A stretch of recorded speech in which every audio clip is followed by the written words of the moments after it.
Hello humans, and we're back with another buck knife. I think at this point, well over half the knives I have checked out here have been buck knives.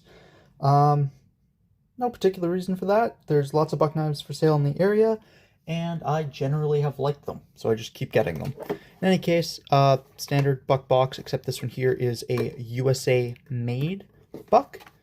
Check label for details. Most of the label is covered up by the price tag. As you can see, that is 50 Canadian dollars. So we have a USA made knife with an imported sheath. Cool. Does it let you read any of the other stuff?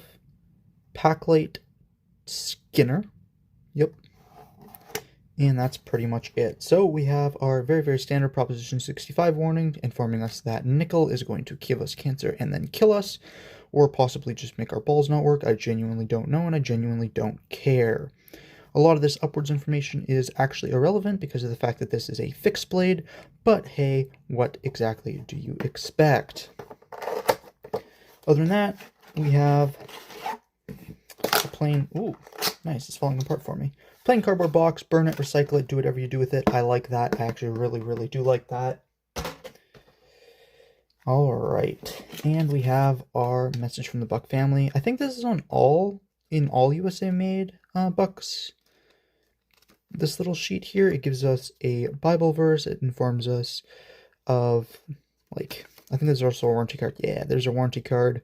Tells you where to send stuff, tells you what to do if you need exchanges, email, all that shebang. So, you know, it is useful to have, I guess. And here we have the sheath. So, it's a synthetic nylon sheath, sort of a dealio. It actually covers quite a bit of the knife. Like, being this tall, that's interesting. I don't think I've seen very many sheaths that go this far, like all the way up the handle as a sheath, but it is what it is. You have nice, that's actually, hold up, a nice strong retention loop, which I quite like. It's not quite given as much care as some of their other ones in the sense of if I'm carrying this as a right-handed person on my belt, this is begging to be snagged by like tree branches or whatever. But in all fairness, even if it does get popped off, I don't think it's very likely that it's going to be, like, the knife's going to fall out by any means. Oh, except there's no retention. Hold up.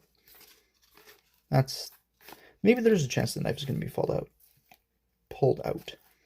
But yeah, it is not too bad. And then, oh, okay. So this is actually a scabbard. There's a hard plastic insert on the inside, which is what's holding the knife in place, which is going to increase the longevity of this scabbard, like, quite a bit. The knife's not going to go around and cut up the inside, which is super, super sweet. It's a padded scabbard, which I just think is interesting. Yeah, there's no drain hole. I guess the nylon part doesn't necessarily need one, and I don't know whether or not the plastic on the inside, does the plastic come out? Nope, the plastic does not come out, which is probably a good thing. So I don't know if the plastic on the inside has a drain hole, but the outer side doesn't necessarily need one because the water can just go right through this nylon weave. Yeah. Overall, that is quite nice. And then here we have the knife itself. So this looks quite a bit like a throwing knife, and it is one of the Buck Paclite series. This one here specifically is the 143. You have this space for your index finger. It's pretty prescriptive, actually. Like, putting a finger on this bump is immediately uncomfortable, which is a thing. You have an opening section right here, which may be for like a pinch grip. Oh, actually, yeah, probably if you're skinning as a pinch grip, so you can scrape fat off the inside of a hide. Makes quite a bit of sense. The handle is actually fairly small compared to the size of the knife, which I think is interesting. Thumb ramp this is actually a pretty comfortable grip to have. It's very, very pokey feeling though, which is potentially a downside and is potentially not, depending on your opinion. There's lots of jimping all around this handle, which it kind of needs because it is quite thin as a handle, and that's kind of what you'd expect because it doesn't have scales or anything like that. Lanyard, I'm assuming loop there, lanyard loop there, and big old weight cutout. And one of the big things with the Paclite series is that these are designed to be as light as possible without sacrificing too much in the way of strength. It's the same reason why the sheath is nylon and plastic, and just in order to make every part of this as light as possible for long distance hikes and stuff like that. And I can see that being reasonably effective. You have a small amount of recurve, and then a good bit of belly. So the recurve is going to help you gather things into your cut. Again, if you're going out on a hike, something like that, you're gathering, I don't know, mushrooms, berry bushes, whatever you happen to be gathering. Having that little bit of recurve, if you're gathering a lot of them in one go, collects things into your cut and prevents them from slipping out a little bit, which is quite nice. We have a saber height. I really do want to say this is going to be a saber height hollow grind. Yeah, I'm pretty sure this is saber height hollow grind, so that is a thing, but it's not a very thick knife overall, so it still is quite thin behind the edge, and the shouldering doesn't feel too brutal. I imagine for like food prep, camping, that kind of a thing, it's going to handle those tasks really, really well. Drop point profile, overall, it's actually a fairly attractive knife with the tumbled finish.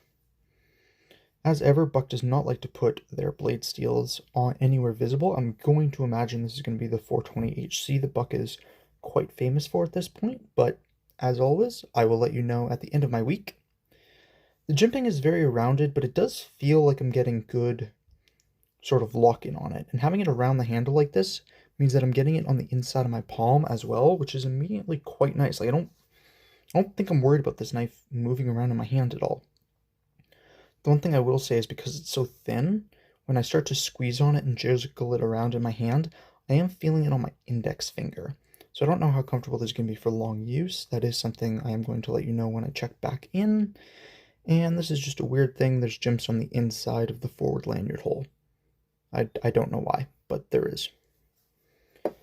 Out of the box we have... Let's see how the edge is.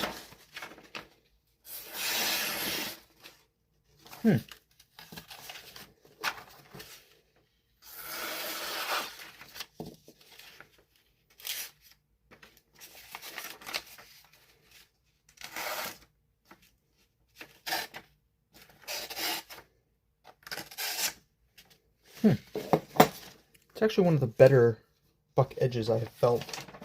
I guess it's probably because I have dealt with quite a bit of Chinese Bucks. The USA-made Bucks edges are, generally speaking, better. This is just a fact. And that actually felt really, really good. In those longer slices, I wasn't noticing the shouldering, and I had no rolling or pull-up, which is pretty interesting, and definitely a good thing. This is a nice-looking knife. The only thing I will say that feels a little bit wonky to me is up here near the tip, the belly, the most dramatic section of the belly is a good half-inch away from the tip, which leads to this oddly straight section right near the tip, and I imagine, like, for draw cuts, that's probably a good thing, but I think it puts the tip in a little bit of a weird place. But like a lot of things, I'll be able to let you know more about that at the end of this week-long period. For now, I'm going to put this back in its sheath, and I will be back in about a week. And we are back. So, I've been using this guy for a little bit, and I definitely have some more fully formed thoughts about it. So, first and foremost, the sheath is fucking awful.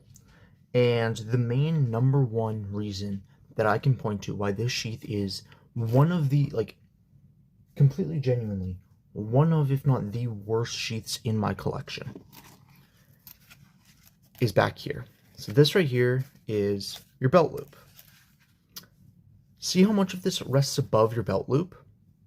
Which means that either your shirt needs to be continuously tucked in, which is both impractical and at times can be uncomfortable, or this nylon is rubbing up against your side as you walk around.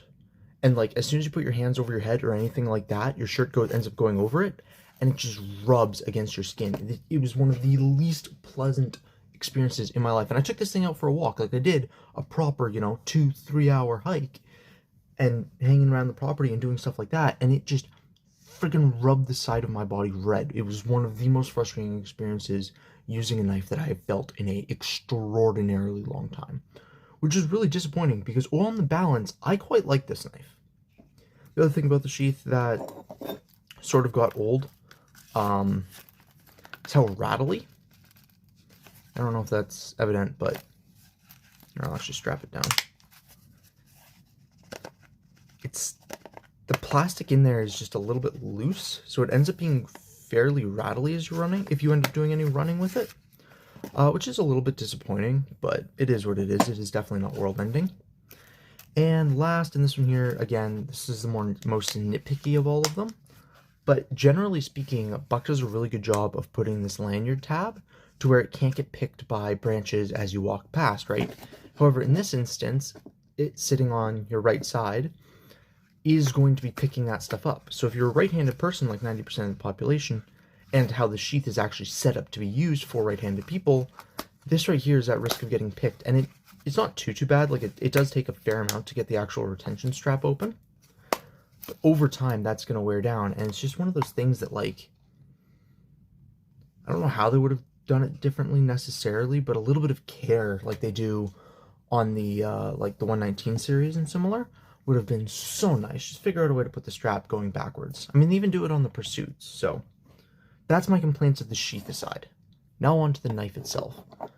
First things first. A little bit of recurve. I normally like a little bit of flat instead of a little bit of recurve, but in truth, this actually handled a lot of woodcutting tasks significantly better than I would have expected, given how uncomfortable it can get in the handle for if you're using it for any prolonged period.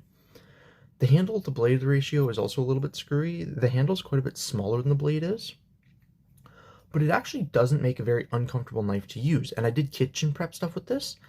The fuller, like the cutout, I guess, because not technically a fuller, made a really nice natural pinch point and actually made this quite comfortable to use on a cutting board doing my vegetable chops and such, which was a very pleasant surprise. This felt like a very complete carry for an ultralight knife, which this absolutely is with the thin blade stock and skeletonized liners. There are some interesting things that I noticed in use. One of the big ones is there's jimping on the inside, which, why? I don't understand any situation where that would be of use. And then the other thing is there's a lot of jimping back here, which is kind of weird because this definitely is not a tactical knife and would actually be extraordinarily uncomfortable to use in a tactical situation. I suppose it does provide some traction for like your hand when you're doing cutting and stuff, but it cannot be significant enough to justify it. Wood carving tasks, it was okay, not amazing. Most of that came down to like if I was using it for more than 15 minutes, it got really uncomfortable to use. But some light feather sticking and some light whittling, it handled quite well. Right? The grind isn't out of factory, wasn't the most refined thing in the world, but it got the job absolutely done.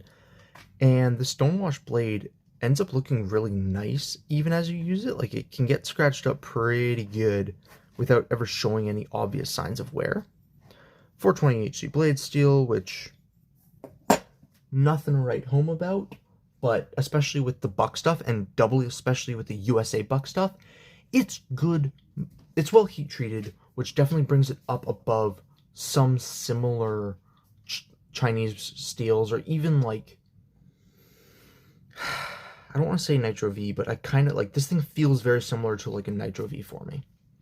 Definitely on like a poorly heat treated 14C, I would genuinely put Buck's 420 on par with.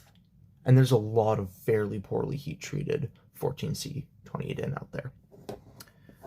So yeah, my other big use case for this is this actually made a shockingly good throwing knife. Like, the balance is very, very level where you'd want it to be just at the butt of the blade. Without being particularly blade heavy, it is a very, like, I found this to be an extraordinarily nice knife to throw, and there's enough different indexing points that no matter what type of throw I wanted to do, I found it very easy to blind grab, sort out where I was on the blade, and throw it with very, like, it felt very, very natural, which kind of surprised me. The point is definitely good for sticking into things.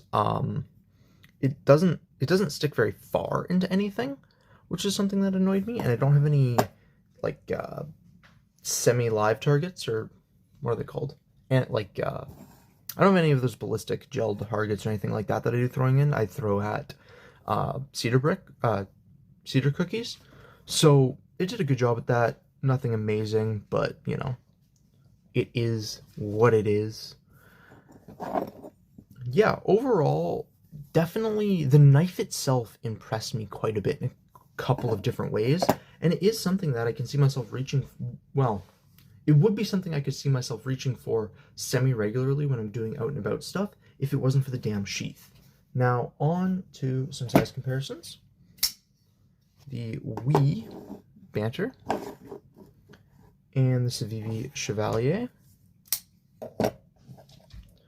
As you can see, it is almost exactly the same length as the Chevalier, putting it comfortably in what I consider to be a medium-sized knife range. But if you want to like line up blade to blade, the blade is slightly longer, but the handle on the Chevalier is slightly longer. And in terms of sharpen edge, you actually get more out of the fixed blade, which is fairly normal for fixed blade versus folder, but for the size and weight of the package, it is pretty cool. Compared to the Buck 110, as you can see, the Buck 110 is a fair amount larger. And then there it is next to a Zippo. So, you know, pretty normal. I'm not really going to do Carry Pro, like, thickness. There's not much value in doing thickness of a fixed blade, at least folded thickness. However, I am going to check the blade thickness, which is also the general thickness outside of the sheath. So, you know, if that matters to you, then that matters to you, and you get to know that information. At its thickest point, it is about 115 thousandths, right? Maybe it's closer to 117 thousandths. Still, not bad at all, between 115 and 120 thousandths. And the height of the grind is, I'm assuming just absolutely eyeballing this right here, but the height of the grind is fairly consistent at about half an inch. So, nothing, like you're not getting tons of grind, but it's not a thick enough blade to need tons of grind necessarily. So on balance, it does work out fairly well. Now, your main hand position, being right up against the blade, does mean you need to be a little bit careful, but not too bad. I found this grip not particular, like I could change my grip fairly easily without it being uncomfortable at all, which is a very important thing for a thin knife like this. Like, I found some thin knives have a really hard time giving you enough different grips to make it to where they justify being so thin. If you have a very prescriptive grip, especially in a fixed blade, that grip, one, needs to be extraordinarily comfortable for however long or short you happen to be cutting on, but two, it needs to be correct for the type of work that a knife wants to do. Something like this, which is, you know, a hunting, hiking, outdoorsy drop point that can sort of fit itself into just about any role you want it to do. Like, it's not an amazing vegetable slicer, but it did a really good job for my use case. And meat and stuff like that, it handled brilliantly. Some like I said, you know, feather sticking, stuff like that, handled brilliantly. So it needs to fit enough different roles, and for that, I need to have enough different grips to where I am feeling I am getting everything that I want to get out of this. And it did do that for me. So honestly, like, my biggest freaking downside of this is this shit sheath. And this is genuinely a shit sheath. That one design decision right there is enough to completely ruin this thing for me. Like, I'll barely carry this. And I barely did carry this over the past month or month and a half, or how long I've had this thing. It's been probably about a month and a half now. Right? And that's one of the reasons it took me so long to get my opinions down on this, because I do genuinely like the knife. I enjoy using it. I find it easy to use. I find it comfortable to use. It's a nice knife to have on me. But I can't do the damn sheath. Which sucks. I really do. Like, it genuinely sucks. But there you are. Pricing, stuff like that, for a USA made, because this is made in the US by Buck, right? For a USA made knife, it's a very reasonable price. I think that it's been a hot minute now, but what I remember about it is it definitely felt like budget territory, which means under 100 Canadian bucks. and that would be quite reasonable for it. I think I got this and the Solo for $100, which would put this in and around $65, 65 dollars Canadian, which is nothing, right? 65 dollars Canadian is definitely comfortably in budget territory for me. And for a budget fixed blade, it does a lot of things really, really well. It would be nice if it had just a little bit more, and I might actually end up doing a nylon or paracord wrap on it. You do have enough like space in here to get a really good paracord wrap done, so that might end up being a weekend project. One of these weekends is just, well, like a 20-minute project into a weekend, but still doing a nice little paracord wrap on this just to make it more comfortable for those longer uses. But yeah, overall, I definitely do like this knife, and I do think it's easy enough to recommend, but that sheath is a massive, massive letdown, which I find really unfortunate. Yeah, that's all I have to say. Stay safe and have fun out there. Peace.